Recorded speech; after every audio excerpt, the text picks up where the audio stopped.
வணக்கம். காலை வணக்கம்.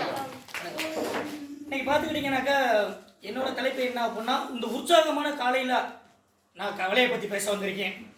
என்னடா மகிழ்ச்சி ஆரம்பிச்சுட்டு கவலைன்னு சொல்லி பேசுகிறானே அப்படின்னு சொல்லி நினைக்க வேணாம். இந்த கவலையில் இன்னைக்கு நம்ம சமூகத்தில் கவலை இல்லாத மனிதர்களே கிடையாது.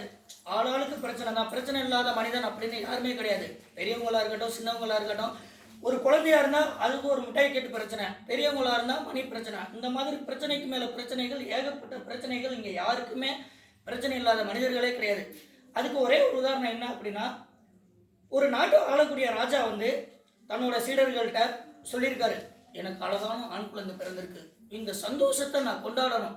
இந்த சந்தோஷத்தை நான் கொண்டாடணும் அப்படின்னா இந்த உலகத்திலேயே நான் இது வரைக்கும் சாப்பிடாத கனியை யாராவது கொண்டு வந்து கொடுக்க முடியுமா அப்படின்னு சொல்லி தன்னோட சக பணியாளர்கள்ட்ட எல்லாத்திட்டையும் சொல்கிறாரு. சக பணியாளர்கள் எல்லாரும் மாம்பழம், வாழைப்பழம், கொய்யாப்பழம் அது இதுன்னு கொண்டு வந்து கொடுத்துட்டு இருக்காங்க. ராஜா பயங்கர காண்டாயிட்டாரு.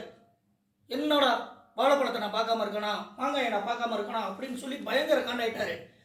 என்ன ஆயிடுச்சு அப்படின்னா, இப்படி எல்லாரும் உண்மை ஒன்றா கொய்யாப்பழத்தை கொண்டு வந்து கொடுக்கும்போது அவங்க முகத்தில் தூக்கி எறிகிறது, வாழைப்பழத்தை கொண்டு வந்து கொடுக்கும்போது அவங்கள ஓங்கி அறையிறது, அப்படிமா இருக்கும்போது ஒருத்தர் வந்திருக்காரு கடைசியாக. அவர் என்ன பண்ணிட்டாரு அப்படின்னா, மாம்பழத்தை கொண்டு வந்து ராஜா கிட்ட நீட்டிட்டாரு. ராஜாவுக்கா பயங்கர காண்டு, வேண்டா நான் இவ்வளோ பெரிய உலகத்தில் இந்த மாம்பழத்தை நான் திங்காமல் இருந்தேனா அப்படின்னு அவனோட வாயிலே வச்சு இடிச்சிருக்காரு. ரத்தமாக கொட்டி இருக்குது அந்த அவருடைய சீடருக்கு. அப்போதைக்கு அந்த சீடர் பயங்கரமாக சிரிச்சுக்கிட்டே இருந்திருக்காரு.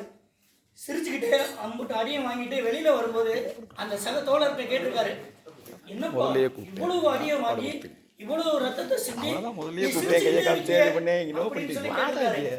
அதுக்கு அந்த சீடர் ஒரே ஒரு வார்த்தை சொல்லிருக்காரு, நானாவது மாம்பழத்தை கொண்டு வந்து எனக்கு பின்னாடி பெரிய பலாப்பழத்தை கொண்டு வந்திருக்கேன், மாம்பழத்துக்கே இல்லை கதைனா பலாப்பழத்துக்கு என்ன கதைன்னு நினைச்சு அதை